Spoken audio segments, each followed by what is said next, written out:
Hi friend, पलायलु गुपचुप खाई।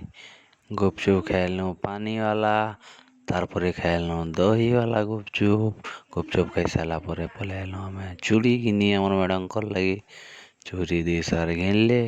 तारपरे आमे पलायलु मीना बजार टोरे टोरे बसी आम नहीं देख औषध होची बसमी बोलिक बहुत औषध है। टोरे टोरे बसलु बोले तारपरे इटा एंजॉय कर देख टोरे टोरे बसीचु।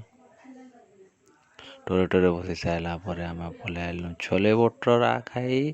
छोले भटूरा बहुत टेस्टी लगुला। आम निनी भी बहुत खाइला। तारपरे यात्रा देखी आबार मथुरा केक नहीं खाइला मजा नहीं न। मथुरा केक खाइलु 2टा। तारपरे खाइलु आम मिर्चा बड़ा खाइलु। मिर्चा बड़ा भी बहुत टेस्टी थिला। मिर्चा बड़ा खाई सारा पर आम पलि आसलु देखी लोक महोत्सव होता। लोक महोत्सव रे आमर एंजॉय बहुत कलु। तारपरे आइसक्रीम खाइलु। आइसक्रीमटा ओके ओके थिला, एतकी खास नहीं थे। झालमुड़ी खाइलु। और झालमुड़ी खाई सारा पर घर बाहर आउतलु। टिपन भाईर बराती प्रोसेसन गाड़ीटा देखलु। बहुत बढ़िया है। कॉन्टैक्ट भेट पामा फिर नेक्स्ट ब्लॉग रे।